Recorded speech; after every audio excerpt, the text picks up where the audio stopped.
बैठ गया, क्या मामला है? धरने पे इसलिए बैठना पड़ा भैया जी, आप सब लोग जानते हैं कि रेलवे स्टेशन के सामने जो निष्क्रांत संपत्ति पड़ी है, जो घोषित हो चुकी है, जिसकी कमेटी रिपोर्ट दे चुकी है और जो देश की सुरक्षा के लिए सबसे बड़ा खतरा बन चुकी है, उसको सरकारी संपत्ति को सरकार ही अपने कब्जे में नहीं ले रही है। इस संपत्ति को हम लोगों की मांग है कि सरकार अपने कब्जे में ले।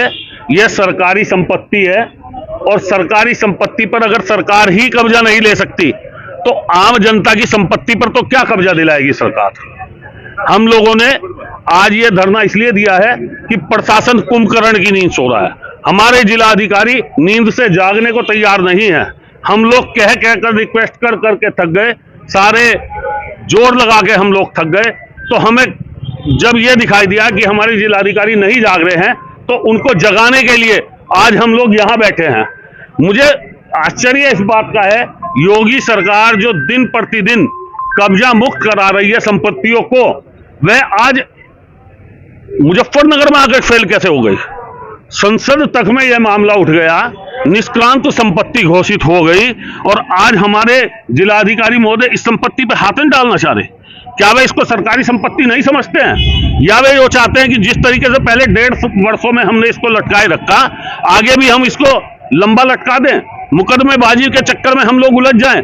तो मैं जिलाधिकारी महोदय से कह देना चाहता हूं कि यह संपत्ति सरकारी संपत्ति है और ये हम लोग सरकार की संपत्ति के लिए लड़ रहे हैं, अपनी संपत्ति के लिए नहीं लड़ रहे।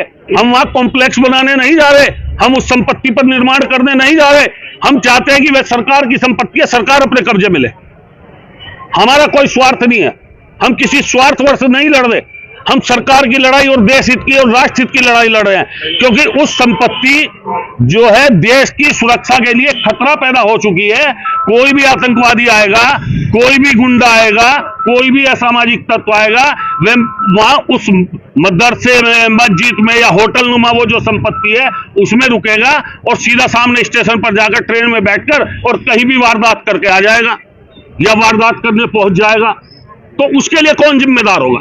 उसके लिए यह प्रशासन जिम्मेदार होगा जो आज इस संपत्ति को हटाने को तैयार नहीं है, या इस संपत्ति पर अवैध निर्माण को हटाने को तैयार नहीं है, या वहां पर एक बोर्ड लगाने को भी तैयार नहीं है कि ये हमारी संपत्ति है।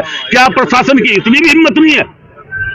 मैं आप सबके माध्यम से, मीडिया के माध्यम से अनुरोध करता हूं कि जिलाधिकारी महोदय को इस नींद से जगाएं और उन्हें जो हम अनुरोध कर रहे हैं उनसे बताएं कि वे जाकर उस संपत्ति पर कब्जा लें, अन्यथा यह आंदोलन बहुत बड़ा आंदोलन होने वाला है। मुख्यमंत्री से भी शिकायत की आपने? हम लोग माननीय मुख्यमंत्री जी को भी शिकायत कर चुके हैं, हम लोग केशव प्रसाद मौर्य जी को भी शिकायत कर चुके हैं, हम लोग AK शर्मा जी को भी शिकायत कर चुके हैं, हम लोग सभी मंत्रियों से आग्रह भी कर चुके हैं, परंतु क्या है, जिलाधिकारी महोदय सुनने को तैयार नहीं है किसी की बात। क्या जिलाधिकारी महोदय इस सरकार से बड़े हो गए? मुझे समझ से बाहर है कि इस सरकार की बात भी जिलाधिकारी महोदय मानने को तैयार नहीं। क्या कारण मानते हैं?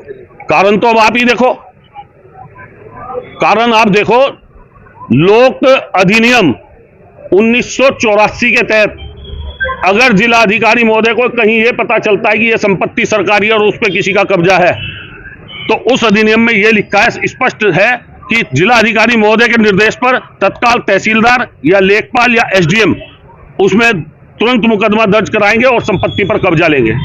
और 2017 में भी एक ऐसा एक्ट आ चुका है कि सरकारी संपत्तियों को तुरंत कब्जा मुक्त कराया जाए, परंतु हमारे जिलाधिकारी महोदय किसी एक्ट को मानने को तैयार नहीं, किसी सरकार के आदेश को मानने को तैयार नहीं है।